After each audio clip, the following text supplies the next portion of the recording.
and Neon is now a Call of Duty character. Valorant's patch 8.11 is out today. Here's what you need to know. Firstly, the ISO buffs. Now as soon as you press double tap, a 1-second animation plays and then you get a shield. Using double tap now plays a shield forming sound at the end of the channel when the shield is activated, which can be heard from as far away as you see the ISO standing there. A lot of people misunderstood and thought that the orbs or aim labs were removed. They are still there, and shooting them will restore the shield back to its full duration, even if it got broken. Double tap had its charges reduced from 2 down to 1, however you now get kill reset on the ability. So similar to Jet or Raze, if you get 2 kills in a round, you'll get a charge back of double tap. ISO now receives a lower degree of tag when a double tap shield is broken, so this means he is slowed less upon the shield breaking. He will now also get a damage indicator towards the direction of the enemy that broke his shield. ISO can now recast double tap while it's already active to refresh the duration of his shield, in those situations where you get a refresh charge from the kill reset.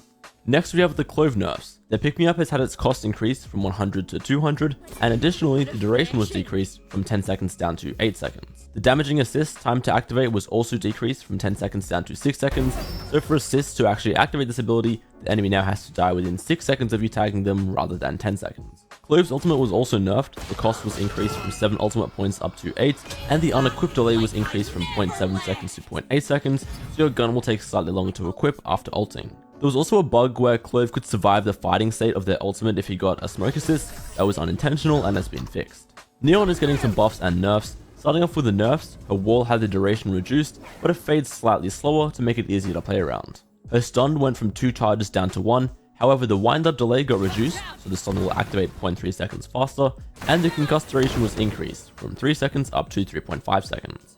Now the buffs to Neon's high gear. For her sprint, there is no longer reduced strafe speed while sprinting. This means that Neon can now travel at full speed while moving sideways.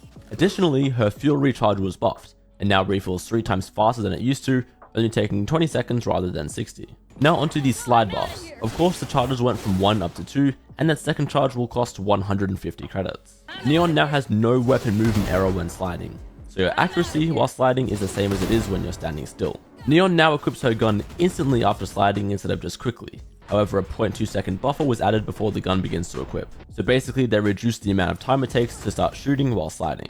Next we have the Raze nerfs. Her blast pack no longer explodes for damage or knockback if an enemy destroys it. A lot of people misunderstood this change and thought her satchels no longer knock enemies back full stop, but that's not true. If Raze pops the blast pack mid-air, she can still knock back enemy players, but if the enemy breaks the satchel at any point in time, then the damage and knockback is nullified for everyone. Raze's horizontal velocity while satcheling has been slowed. This means that the overall distance you can cover was slightly reduced, and enemies will have a little bit of an easier time tracking you through the air while you're satcheling. Her blast packs are also going to be more audible from further away, so that enemies can hear Raze satcheling towards them easier.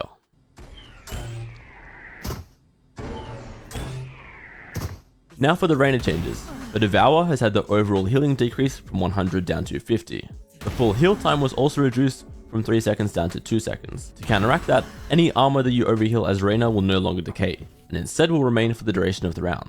Reyna's Dismiss had the top speed increase from 9.1 meters per second up to 12 meters per second. However, the total duration of Dismiss was reduced from 2 seconds down to 1.5 seconds. Technically, this means that the max distance covered with Dismiss is slightly lower. However, the increased movement speed means you can cover gaps and jumps that originally weren't possible, so this is a buff. Finally, a buff to Reyna's ultimate. It no longer has a timer, so as soon as she activates Empress, it will be permanent until she either dies or the round ends. Those are the agent changes, but there is more.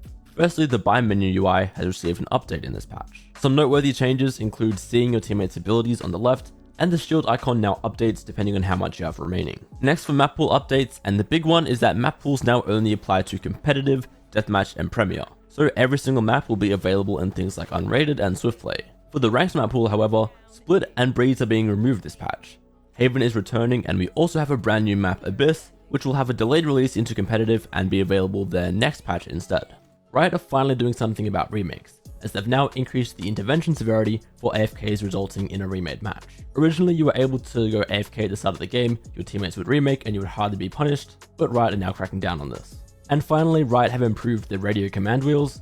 You can pause and see their full explanation and breakdown there, but essentially there are now more voice lines you can make your agent say to strategize with your team. That's everything in patch 8.11, including a ton of agent changes and map pool updates, so let me know what you guys think of these changes.